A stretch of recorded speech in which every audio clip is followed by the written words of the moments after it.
let's talk about Funny Pages here. Alan and I both saw Funny Pages and had different reactions to it. I love this film. I know the people in this movie. There are people that frequent comic book stores and won't leave. There are people that buy comics or just read comics and will not leave your store. And those are my people. I love that.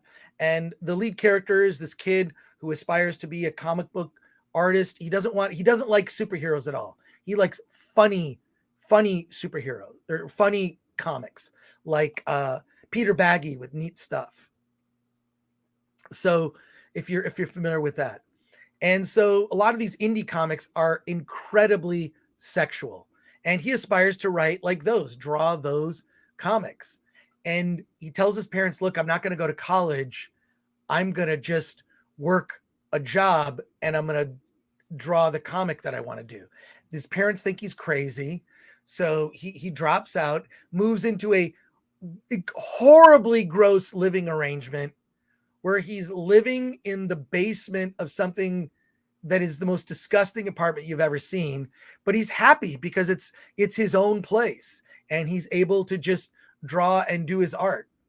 And it's one of those indie films that's a character study, and I just love this movie. Now, your mileage may vary. There's a lot of stuff in it that like his living situation that's like so gross it's gonna like really turn you off.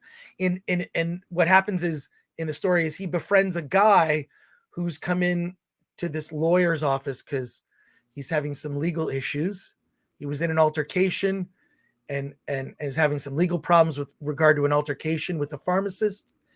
But this character learns that like, hey, you know, you used to work for Image Comics, and it's so then he just wants to befriend this guy, wants to be mentored. He's searching for a mentor, but this guy is incredibly mentally unhinged, and things go completely wrong when he invites this guy over for Christmas dinner.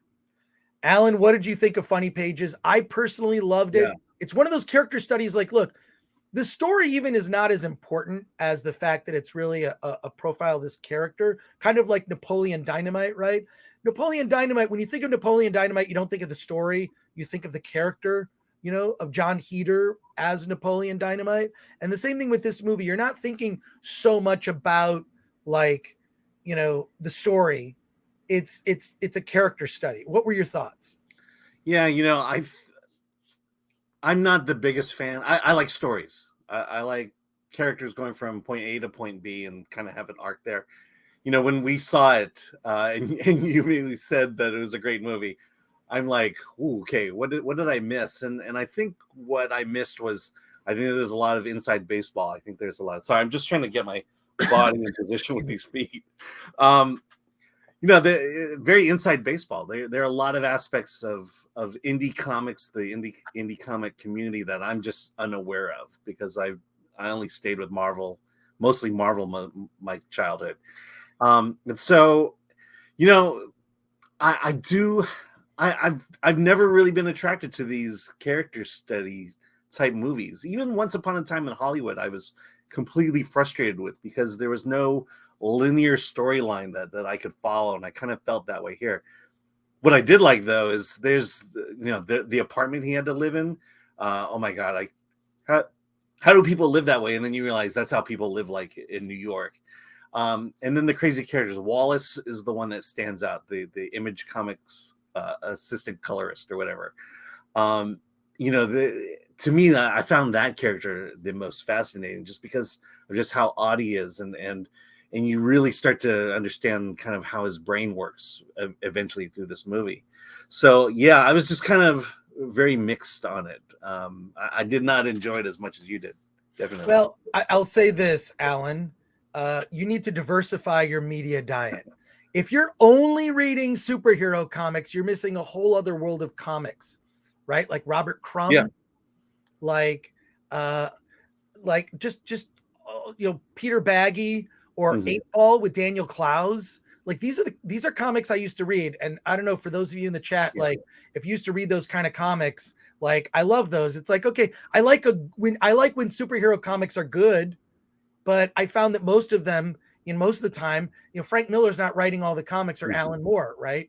There are runs of comics when you've got a really good writer, illustrator team on a particularly good character, like a Daredevil, like that's great. That's or a Batman with Frank Miller. When you've got something like that, that's something that's very special, right? Very special for a superhero comic.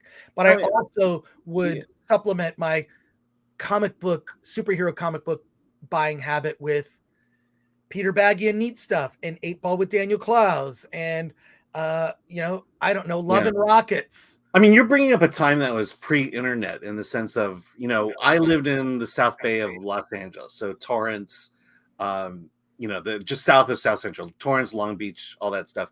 We only had one comic book store that I could get to, and it was just Marvel and DC at that point. That's what they sold. And so this world that you know, completely unknown to me at that point. That's fine. I would recommend that you partake in some of these. Scott Slaughterbeck says Funny Pages looks interesting. It's fun. It's fun, but it's also like, it's not a haha laugh out loud comedy in that sense. It's black comedy and it's a character study. And I would compare it to something like a Napoleon Dynamite. Toxic Waltz N8 says, this is from the spawn of Kevin Kline and Phoebe Cates. That's true. Well, you can ask the director. Owen Kline is going to be here in about a half an hour. Oh, is that? Okay. Shelby AC says, I don't know. Some of these indie people had serious depression issues and they get way too dark for me sometimes. That is very accurate. Patrick Lemire, I think it probably helps if you spent a ton of time in comic book store type environments. High Fidelity is my Saving Private Ryan as far as flashbacks. That's funny. Bethel Game says, a film about a guy who wants to draw comics like Fritz the Cat, but I prefer heavy metal. Oh, that's we had heavy metal at least in our comic store. Yeah. Dempsey says, or does anyone ever remember Yummy Fur by Chester Brown? Yummy Fur was weird, man. Yummy Fur was weird. You gotta check out Yummy Fur if you can. Chester Brown, a Canadian comic writer, artist. Dempsey says, I'm going to check it out, but I can't help but be reminded of Freddy Got Fingered from the way you describe it. Well, I like this much better than Freddy Got Fingered, but it's also like, it's a character study. It's not like, it doesn't follow your traditional, like I say, Napoleon Dynamite.